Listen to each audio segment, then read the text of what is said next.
Hello students, welcome back to Statistics by Savita.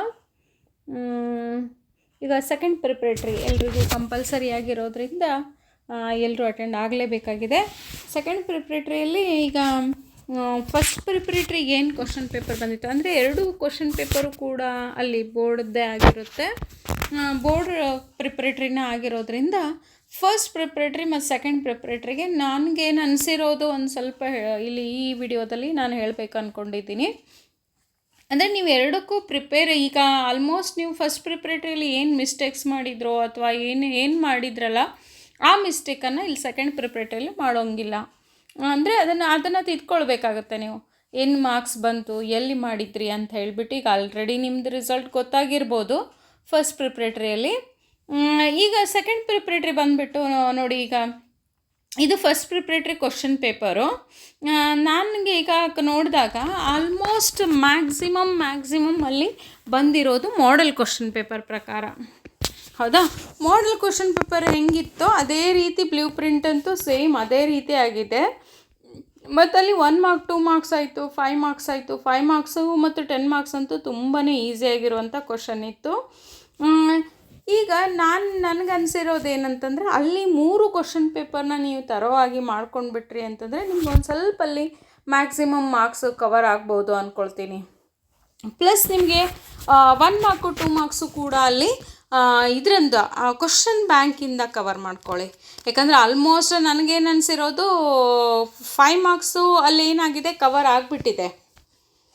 3 question ಪೇಪರಲ್ಲಿ 3 question ಬಂದಿದೆ ಮತ್ತು ಅಲ್ಲಿ 10 ಮಾರ್ಕ್ಸಲ್ಲಿ AB ಅಂತ ಬಂದಿರೋದ್ರಿಂದ ಅಲ್ಲಿ 2 ಕ್ವಶನ್ ಹೋಗ್ಬಿಡುತ್ತೆ. ಅಲ್ಲಿ ಟೋಟಲಿ ನಿಮಗೆ 3 ಕ್ವಶನ್ ಪೇಪರ್ನ ತರೋ ಆಗಿ ಪ್ರಿಪೇರ್ ಆಗಿಬಿಟ್ರೆ ಆ ಕ್ವಶನ್ ಪೇಪರಲ್ಲಿ ಬಂದಿರುವಂಥ ಕ್ವಶನ್ನೇ ನಿಮ್ಗೆ ಇಲ್ಲಿ ಬರ್ಬೋದು.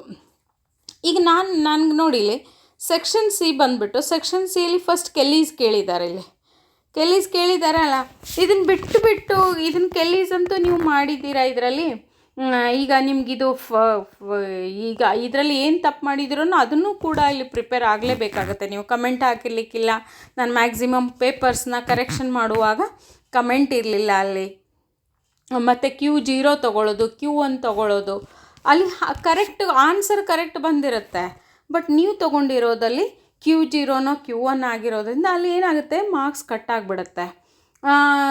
ಅಲ್ಲಿ ದಟ್ಸ್ ವೈ ಏನು ಮಾಡ್ತೀರಾ ನೀವು, ಇಲ್ಲಿ ಕ್ವಾಂಟಿಟಿ ಕೆಲ್ಲೀಸ್ ಅಂದಾಗ ಫಿಕ್ಸ್ಡ್ ಕ್ವಾಂಟಿಟಿ ಇರುತ್ತೆ. ಓಕೆ, ನೋಡಿ ಕ್ವಾಂಟಿಟಿ Q1 ತೊಗೊಂಡ್ಬಿಟ್ಟು ಮಾಡಿರ್ತೀರ, ಇದನ್ನು ಕಮೆಂಟ್ ಬರ್ದಿರ್ತೀರ. ಈಗ ಇದನ್ನು ಬಿಟ್ಬಿಟ್ಟು ನಿಮ್ಗೆ ಯಾವುದು ಬರ್ಬೋದು ಇದರಲ್ಲಿ ಇಂಡೆಕ್ಸ್ ನಂಬರಲ್ಲಿ ಅಂತ ನೀವು ಅದನ್ನು ಕೂಡ ಅಲ್ಲಿ ಮಾಡ್ಕೋಬೋದು. ಸಿಂಪಲ್ ಜಾಮೆಟ್ರಿಕ್ ಮೀನ್ ಇರ್ಬೋದು ಅಥವಾ ವೇಟೆಡ್ ಜಾಮೆಟ್ರಿಕ್ ಮೀನ್ ಇರ್ಬೋದು. CPI ಯಾವುದಾದ್ರೂ ಒಂದು ಪ್ರಾಬ್ಲಮ್ ಇರ್ಬೋದು. CPI AEM ಮೆಥಡ್ ಇರ್ಬೋದು ಅಥವಾ ಎಗ್ರಿಗೇಟಿವ್ ಏನದು ಫ್ಯಾಮಿಲಿ ಬಜೆಟ್ ಮೆಥಡ್ ಇರ್ಬೋದು. ಬಟ್ ಫ್ಯಾಮಿಲಿ ಬಜೆಟ್ ಮೆಥಡು ಇಲ್ಲಿ ಕೇಳಿರೋದ್ರಿಂದ ಕ್ವಶನ್ನು ನೆಕ್ಸ್ಟ್ ಇದರಲ್ಲಿ ನಿಮಗೇನಾಗುತ್ತೆ, ಇಲ್ಲಿ ನೋಡಿಲಿ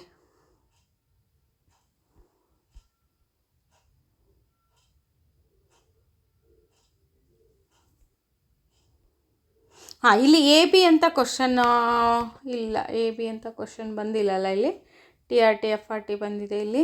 ಓಕೆ, ಇಲ್ಲಿ ಸಿಂಪಲ್ ಜಾಮೆಟ್ರಿಕ್ ಮೀನ್ ಬಂದಿರ್ಬೋದು ನಿಮಗೆ.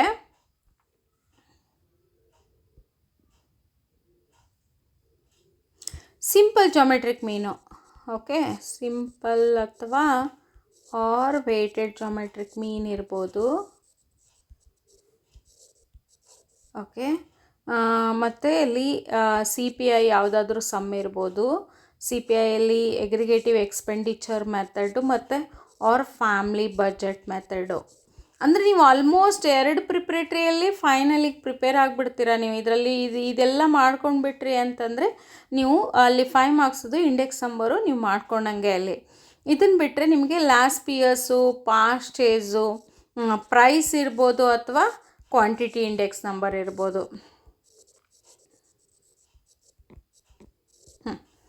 ಇವಿಷ್ಟು ಇಲ್ಲಿ ಕೆಲ್ಲೀಸ್ ಬಿಟ್ಬಿಟ್ಟು ಕೆಲ್ಲೀಸ್ ಇನ್ಕ್ಲೂಡೆಡ್ ಕೆಲ್ಲೀಸಿಗೆ ಆಲ್ರೆಡಿ ಮಾಡಿದ್ದೀರಾ. ಅದರಲ್ಲಿ ಏನಾದರೂ ಅದು ಮಾರ್ಕ್ಸ್ ಬಂದಿಲ್ಲ ಅಂತಂದರೆ ನಿಮ್ಗೆ ಅದನ್ನು ಪ್ರಿಪೇರ್ ಆಗಿ, ಅದನ್ನು ಬಿಟ್ಟು ಇದನ್ನೆಲ್ಲ ನೀವು ಪ್ರಿಪೇರ್ ಆಗಲೇಬೇಕಾಗುತ್ತೆ. ಇಲ್ಲಿ ಯಾವ ಕ್ವಶನ್ ಬಂದರೂ ಕೂಡ ನೀವಲ್ಲಿ ಮಾಡಲೇಬೇಕಾಗುತ್ತೆ. ಈಗ 26th ಬಂದುಬಿಟ್ಟು ನೀವಲ್ಲಿ binomial expansion method. Binomial expansion method ಅಂತಂದರೆ ನೆಕ್ಸ್ಟ್ ಇಲ್ಲಿ ಬೈನಾಮಿಯಲ್ ಎಕ್ಸ್ಪಾನ್ಷನ್ ಅಂತೂ ಬಂದಿತ್ತು, ಹೌದಾ, ಎರಡನ್ನು ಅಲ್ಲಿ ಮಾಡಿದ್ದೀರಾ.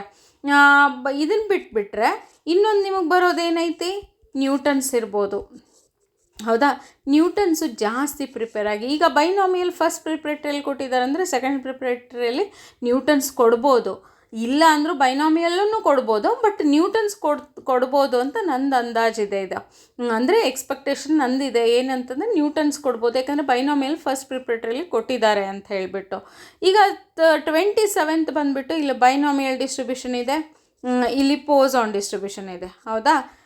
ನೆಕ್ಸ್ಟ್ ಬಂದುಬಿಟ್ಟು ಇಲ್ಲಿ ನಿಮ್ಗೆ ನೋಡಿ, ಈಗ ನೆಕ್ಸ್ಟ್ ಈ ಕ್ವಶನಲ್ಲಿ ನಿಮ್ಗೆ ಪೋಸಾನ್ ಡಿಸ್ಟ್ರಿಬ್ಯೂಷನ್ ಇರ್ಬೋದು ಮತ್ತು ಹೈಪೋಜೋಮೆಟ್ರಿಕ್ ಡಿಸ್ಟ್ರಿಬ್ಯೂಷನ್ನು ಕೂಡ ಅಲ್ಲಿ ಇರ್ಬೋದು. ಹೈಪೋಜೋಮೆಟ್ರಿಕ್ ಡಿಸ್ಟ್ರಿಬ್ಯೂಷನ್ ಇಲ್ಲೊಂದು ಕ್ವಶನ್ ಬಂದಿತ್ತು, ಹೌದಾ, ನಿಮ್ಮ ಮೇಲ್ಗಡೆ 1 ಮಾರ್ಕಲ್ಲಿ.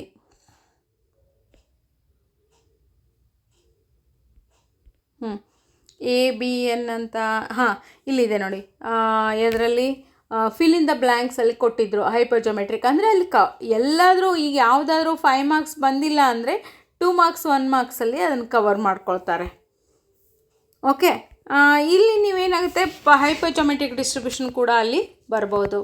ಈಗ ನೆಕ್ಸ್ಟ್ ಬಂದುಬಿಟ್ಟು ಇಲ್ಲಿ test whether the mean contents can considered as a 1 kg ಅಂತಿತ್ತು.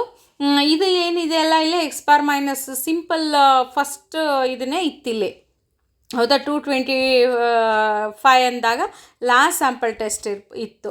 ನೀವು ಇನ್ನೊಂದು ಟೆಸ್ಟ್ನ ಇದನ್ನು ಮಾಡಿದ್ದೀರಿ ಅಂತಂದರೆ ಇನ್ನೊಂದು ಅದರಲ್ಲಿ 4 ಟೆಸ್ಟ್ ಇದೆ, 4 ಟೆಸ್ಟನ್ನು ಪ್ರಿಪೇರ್ ಆಗಬೇಕಾಗುತ್ತೆ ನೀವು.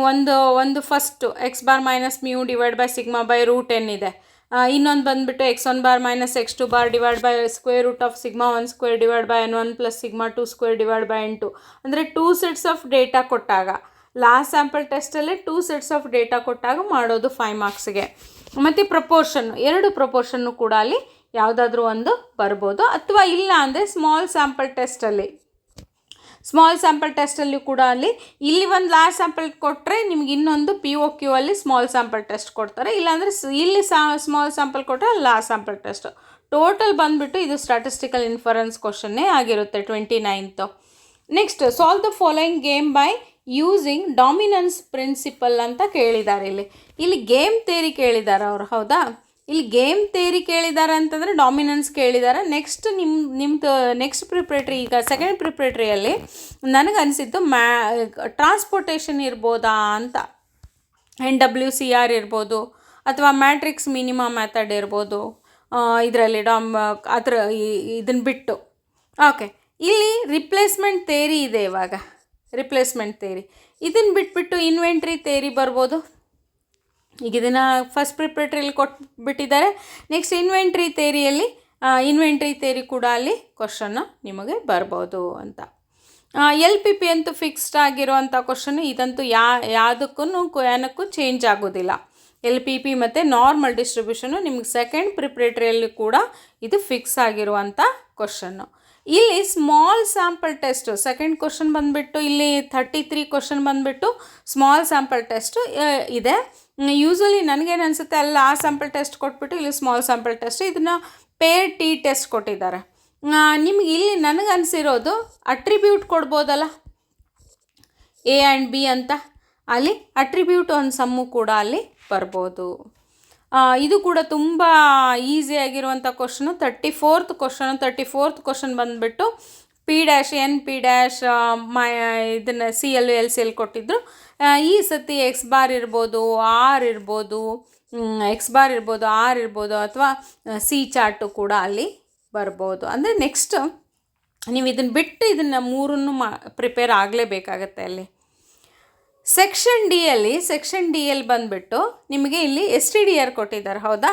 ನನಗೇನು ಅನಿಸುತ್ತೆ ಸೆಕೆಂಡಲ್ಲಿ GRR ಆ್ಯಂಡ್ NRR ಇರ್ಬೋದಾ ಅಂತ.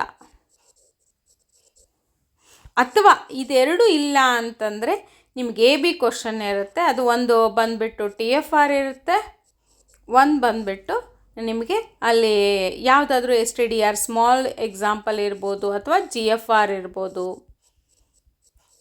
ಅಥವಾ ಒಂದು GRR ಅಥವಾ NRR ಕೂಡ ಅಲ್ಲಿ ಕ್ವಶನ್ನು ಬರ್ಬೋದು. ಈಗ STDR ಅಂತೂ ಅಲ್ಲಿ ಫುಲ್ 10 ಮಾರ್ಕ್ಸ್ ತೊಗೊಂಡಿದ್ದೀರಾ ಅಂದ್ಕೊಳ್ತೀನಿ. ಯಾಕಂದರೆ ಡೈರೆಕ್ಟ್ ಆಗಿರುವಂಥ ಕ್ವಶನ್ ಇತ್ತಲ್ಲಿ, ಈಸಿಯಾಗಿರುವಂಥ ಕ್ವಶನ್ನು. ಓಕೆ, 37th ಕ್ವಶನ್ ಬಂದುಬಿಟ್ಟು TRT ಒಂದೇ ಕೇಳಿರೋದು, ಫಿಶಸ್ ಇಂಡೆಕ್ಸ್ ನಂಬರ್ ಕೇಳಿಬಿಟ್ಟು. ನೆಕ್ಸ್ಟ್ ಇದರಲ್ಲಿನೂ ಕೂಡ ಅಲ್ಲಿ Laspeyres, Paasche's, Marshall Edgeworth ಯಾವುದಾದ್ರು ಡಾರ್ಬಿಶ್ ಬೋಲೆ ಫಿಶರ್ಸ್ ಇಂಡೆಕ್ಸ್ ನಂಬರ್ದು ಪ್ರೈಸ್ ಇಂಡೆಕ್ಸ್ ನಂಬರ್ನ ಅಲ್ಲಿ ಕೇಳ್ಬೋದು ಅಂತ. ಇದನ್ನು ಬಿಟ್ಟು ಇದನ್ನು ಕೇಳ್ಬೋದು ಅಂತ ಸೆಕೆಂಡ್ ಪ್ರಿಪ್ರೇಟರಿಲಿ ಎಕ್ಸ್ಪೆಕ್ಟೆಡ್ ಅಷ್ಟೇ. ಇನ್ನು ನೆಕ್ಸ್ಟು 38th ಕ್ವಶನ್ ಏನು ಮಾಡಿದ್ದಾರೆ, ಅಲ್ಲಿ ಸ್ಪ್ಲಿಟ್ ಮಾಡಿದ್ದಾರೆ ಎ ಮತ್ತು ಬಿ ಅಂತ. 3 ಇಯರ್ಲಿ ಮತ್ತು y = a+b, ಎ ಮತ್ತು ಬಿನ ಫೈಂಡ್ ಔಟ್ ಮಾಡಿಬಿಟ್ಟು ಅಲ್ಲೇ ಫಿಟ್ ಮಾಡ್ತೀರಾ ಅದರಲ್ಲಿ. ಓಕೆ, ಅದನ್ನು ಇಲ್ಲಿ ನನಗೇನು ಅನಿಸುತ್ತೆ, ಇದರಲ್ಲಿ ಯಾವುದಾದ್ರೂ ಸ್ಪ್ಲಿಟ್ ಮಾಡಿಬಿಟ್ಟು ಅಥವಾ ವೈಟ್ಲ್ ಸ್ಟ್ಯಾಟಿಸ್ಟಿಕ್ಸ್ ಮಾಡಿಬಿಟ್ಟು ಅಥವಾ 37th question A and B ಅಂತ ಸ್ಪ್ಲಿಟ್ ಮಾಡಿಬಿಟ್ಟು ನಿಮಗೆ A ಆ್ಯಂಡ್ B ಅಂತಂದರೆ 5 ಮಾರ್ಕ್ಸಿಗೆ ಯಾವ್ದು ಮಾಡಿರ್ತೀರಲ್ಲ ಅದೇ ಅಲ್ಲಿ ಕೊಟ್ಬಿಟ್ಟು ಇದನ್ನು ಡೈರೆಕ್ಟ್ ಆಗಿರುವಂಥ y = a + bx + cx² ಕೊಡ್ಬೋದು, ಅಥವಾ ಎಕ್ಸ್ಪೋನೆನ್ಷಿಯಲ್ಲು ಕೊಡ್ಬೋದು, a × p⁴x ಕೂಡ ಕೊಡ್ಬೋದು. ಯಾಕಂದರೆ ನಾನು 3 ಮಾಡೆಲ್ ಕ್ವಶನ್ ಪೇಪರಲ್ಲಿ ನೋಡಿದಾಗ ಇದು ಒಂದಿದೆ, ಇದೊಂದಿದೆ, ಇದೊಂದಿದೆ. ಈಗ ಈ ಕ್ವಶನ್ ಪೇಪರಲ್ಲಿ ಇದೆರಡೂ ಆಗಿದೆ ಅಂದಾಗ ಇದೆರಡು ಕ್ವಶನ್ ಪೇಪರು ಎಕ್ಸ್ಪೆಕ್ಟೆಡು ಅಂದ್ಕೊಳ್ತೀನಿ. ಓಕೆ ಸ್ಟೂಡೆಂಟ್ಸ್, ಇದ್ರ ಪ್ರಕಾರ ನೀವು ಸ್ಟಡಿ ಮಾಡ್ಕೊಳ್ಳಿ. ಇದರಲ್ಲಿ ಏನಾದರೂ ಬಂದಿಲ್ಲ ಅಂದರೂ ಕೂಡ ನಂಗೆ ಕಮೆಂಟ್ ಮಾಡಿ, ನಾನು ಅದನ್ನು ನಿಮಗೆ ಕ್ಲಿಯರ್ ಮಾಡ್ತೀನಂತೆ. Thank you for watching the video. Subscribe ಮಾಡ್ಕೊಳ್ಳಿ, ಲೈಕ್ ಮಾಡಿ, ಕಮೆಂಟ್ ಮಾಡಿ.